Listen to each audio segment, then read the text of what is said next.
नमस्कार, मेरा नाम है अदिति। आपने देखना शुरू कर दिया है एकदम कड़क। झारखंड के पेयजल एवं स्वच्छता विभाग में 100 करोड़ रुपए के गबन और घोटाले को लेकर राज्य की राजनीति गर्मा गई है।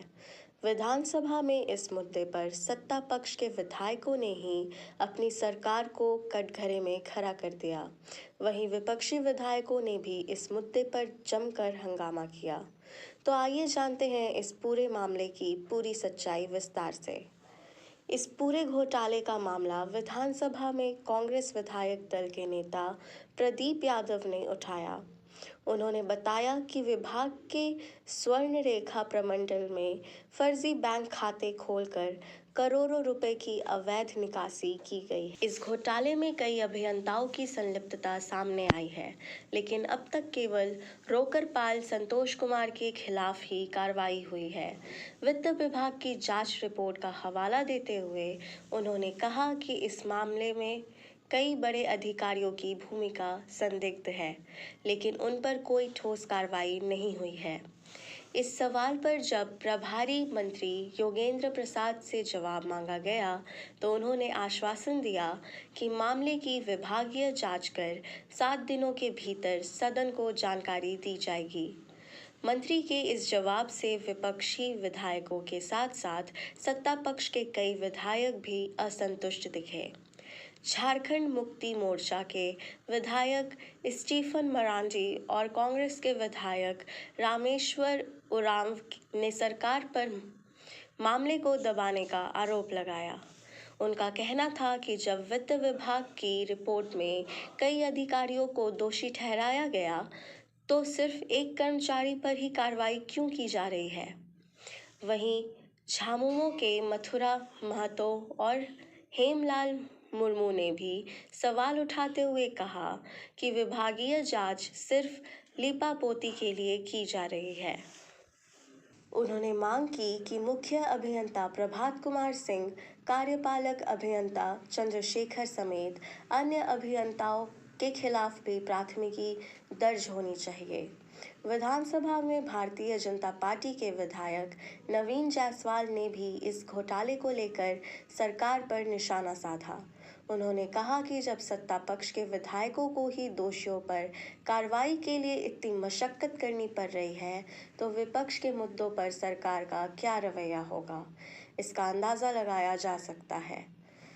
कांग्रेस विधायक प्रदीप यादव मंत्री के जवाब से इतने नाराज हुए कि उन्होंने विधानसभा में ही धरने पर बैठने की चेतावनी दे दी। इसके बाद सदन में करीब आधे घंटे तक इस मुद्दे पर जोरदार बहस और हंगामा होता रहा। स्थिति को संभालने के लिए प्रभारी मंत्री ने दोबारा आश्वासन दिया कि इस मामले में 7 दिनों के भीतर कार्रवाई होगी।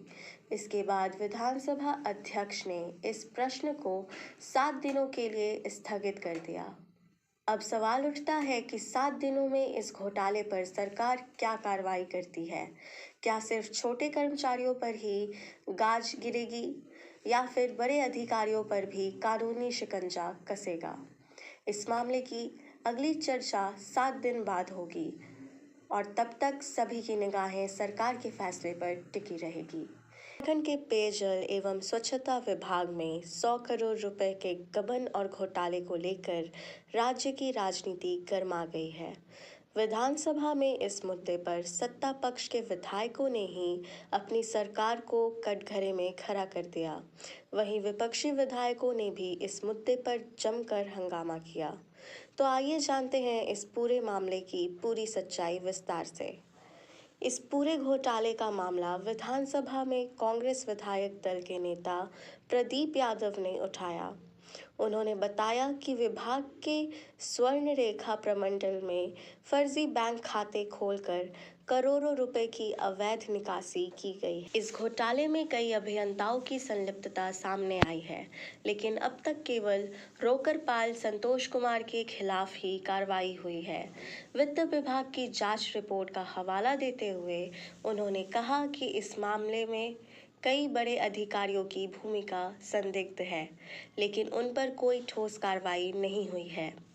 इस सवाल पर जब प्रभारी मंत्री योगेंद्र प्रसाद से जवाब मांगा गया तो उन्होंने आश्वासन दिया कि मामले की विभागीय जांच कर 7 दिनों के भीतर सदन को जानकारी दी जाएगी।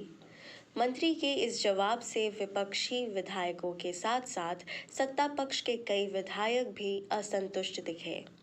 झारखंड मुक्ति मोर्चा के विधायक स्टीफन मरांडी और कांग्रेस के विधायक रामेश्वर उरांव ने सरकार पर मामले को दबाने का आरोप लगाया। उनका कहना था कि जब वित्त विभाग की रिपोर्ट में कई अधिकारियों को दोषी ठहराया गया तो सिर्फ एक कर्मचारी पर ही कार्रवाई क्यों की जा रही है। वहीं झामुमो के मथुरा महतो और हेमलाल मुर्मू ने भी सवाल उठाते हुए कहा कि विभागीय जांच सिर्फ लीपापोती के लिए की जा रही है। उन्होंने मांग की कि मुख्य अभियंता प्रभात कुमार सिंह, कार्यपालक अभियंता चंद्रशेखर समेत अन्य अभियंताओं के खिलाफ भी प्राथमिकी दर्ज होनी चाहिए। विधानसभा में भारतीय जनता पार्टी के विधायक नवीन जायसवाल ने भी इस घोटाले को लेकर सरकार पर निशाना साधा।